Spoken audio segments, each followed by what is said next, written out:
आज हम लोग बर्थ प्रिपेयर्डनेस के बारे में बात करेंगे। बर्थ प्रिपेयर्डनेस क्या होता है? तो ये एक प्रिपरेशन है बेबी होने के पहले जो प्रिपेयर किया जाता है eight the time of delivery. उस समय किसी को प्रॉब्लम नहीं हो, कोई चीज़ की परेशानी नहीं हो, इसके लिए पहले से जो तैयारी की जाती है बर्थिंग के पहले, उसको बर्थ प्रिपेयर्डनेस कहते हैं। तो देखते हैं इसमें essential element of birth plan 1, मतलब एसेंशियल एलिमेंट क्या क्या एलिमेंट रिक्वायर्ड होता है बर्थ प्लान करने के लिए। तो पहला है, देखिए, प्लेस ऑफ बर्थ। मतलब पहले से डिसाइड कर लीजिए कि कहाँ पे आप कौन से हेल्थ फैसिलिटी में बर्थ कराना चाहेंगे। जो भी मदर है जो डिलीवर करेगी, उसके रिलेटिव या जो मदर है वो डिलीवरी कहाँ कराना चाहती है, इसका डिसीज़न आपको बेबी होने के पहले कर लेना है, ताकि eight the time of delivery उनको कोई परेशानी नहीं हो। उसके बाद दूसरा क्या है, रजिस्ट्रेशन हो जाना चाहिए। थर्ड है आपका डॉक्यूमेंट सबसे मेन इम्पॉर्टेंट है कि जो भी आप एंटीनेंटल चेकअप में जितनी बार भी विजिट पे गई हैं वो सारा डॉक्यूमेंट होना चाहिए आपके पास। जैसे अभी एमसीटी कार्ड आया हुआ रहता है, एमसीटी कार्ड होता है हेल्थ विजिट के लिए, तो वो एमसीटी कार्ड ले लीजिएगा। सारा अल्ट्रासाउंड का रिपोर्ट होना चाहिए आपके पास। तो जो भी डॉक्यूमेंट है सारा कैरी करना होगा। और साथ में सबसे मेन इम्पॉर्टेंट अभी के समय में आधार कार्ड होता है, वो अभी बहुत ज़रूरी है। उसके बाद क्या है, स्किल्ड प्रोवाइडर में आप देख सकते हैं कि आप बर्थ कहाँ कराना चाहते हैं। एक अभी नया खुला हुआ है MLCU, mid late care unit. MLCU में आप करवाना चाहते हैं या कौन से हेल्थ फैसिलिटी में किन से आप डिलीवरी अपना करवाना चाहते हैं, उसको भी आपको पहले सोच लेना, उसके बारे में भी। फिर फैसिलिटी क्या है, कॉन्टैक्ट इन्फॉर्मेशन, मतलब मिडवाइफ्स रहे या कहाँ पे हॉस्पिटल में, या अगर आप CHC PHC से बिलोंग कर रहे हैं तो कहाँ जा रहे हैं, CHC में करवा रहे हैं या PHC में करवा रहे हैं, तो वो सब भी आपको ध्यान में रखना है। उसके बाद क्या है, आइडेंटिफाइड रेफरल।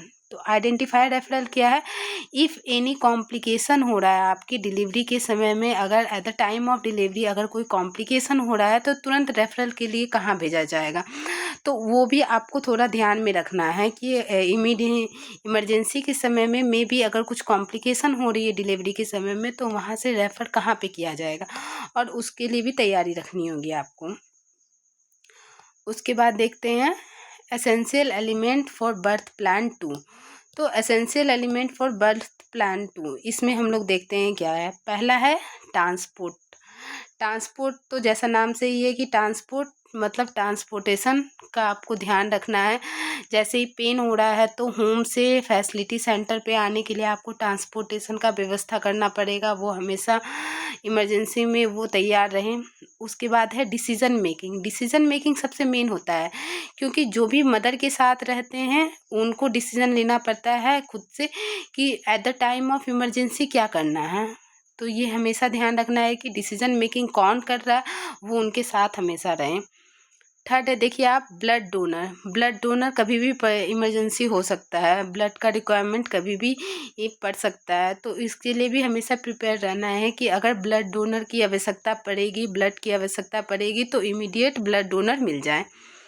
उसके बाद है नीडेड आइटम। ये नीडेड आइटम क्या है, अब आप देख लिए कि अब 36 वीक्स प्लस हो चुकी है, 38, अब उनकी 9 मंथ वो हो गया उनका, या 8 मंथ से ही आप तैयार रखिए नीडेड आइटम की। कभी भी at the time of pain में तुरंत आपको हॉस्पिटल या अपने हेल्थ फैसिलिटी सेंटर जाना है, तो उस समय क्या क्या आपको नीडेड आइटम ज़रूरत होगा। अपने लिए भी कुछ कपड़े और कुछ बेबी के कपड़े, जैसे कुछ कपड़ा हो गया, न्यू क्लॉथ, कुछ नैपकिन वगैरह बच्चे के लिए, वो सब आप ऑलरेडी बैग में पैक करके रखिए कि इमरजेंसी के टाइम में जैसे भी आपको हेल्थ फैसिलिटी जाना पड़े तो आपका बैग ऑलरेडी पैक रहेगा, आप उसको कैरी कर सकते हैं। उसके बाद है नॉलेज ही, आपको पहले से ही कुछ डेंजर साइन भी होते हैं, जैसे पैरों में सूजन आना, फिर बीच में कभी सीजर आ जाता है, तो ये सब आपको एंटीनेंटल केयर में ही बता दिया जाता है कि कुछ डेंजर साइन वगैरह रहते हैं, उससे भी आप नोन रहिए, उसके बारे में भी आपको जानकारी रहे कि अगर उस तरह का साइन आपको बॉडी में दिख रहा है तो आप इमीडिएट अपने हेल्थ सेंटर, जो भी नियरेस्ट हेल्थ सेंटर है, वहाँ पे विजिट करिएगा। उसके बाद देखिए फ़ोन नंबर ऑफ़ ट्रांसपोर्ट, मतलब आपको हमेशा ट्रांसपोर्टेशन, जो कि अभी हम फर्स्ट में बताए कि ट्रांसपोर्टेशन वो सबसे इमरजेंसी है आपका ड्यूरिंग बर्थिंग के टाइम में, तो उनका फ़ोन नंबर हमेशा कैरी करके रखिएगा, कभी भी ज़रूरत पड़ सकता है बर्थिंग में। उसके बाद क्या है, आइडेंटिफाई ए पर्सन। अब ये आइडेंटिफाई पर्सन ये अब बहुत ज़रूरी होता है कि आप डिलीवरी के लिए जा रहे हैं, बर्थिंग के लिए जा रहे हैं, आपके साथ कौन है, हस्बैंड हैं या आपकी मदर इन लॉ है, जो भी है उनको हमेशा उनको ध्यान में रख करके रखिएगा कि कभी भी इमरजेंसी पड़ेगा तो आपके साथ कौन जा रहा है। आपकी मदर इन लॉ जा रही है, आपकी रिलेटिव जा रही है, आपकी मदर जा रही है या आपके हस्बैंड जा रहे हैं, जो कोई भी जा रहे हैं वो हमेशा रहे साथ में, इसके लिए भी पहले से आइडेंटिफाई कर लीजिएगा। तो ये सारे आपके एसेंशियल एलिमेंट होते हैं जो कि बर्थ प्लान के पहले प्रिपेयर हो जाने से बर्थिंग में आपको कोई दिक्कत नहीं होगी, डिलीवरी में कोई परेशानी नहीं होगी, अगर ये सारे एलिमेंट अगर आप पहले से प्रिपेयर करके रखते हैं। ठीक है।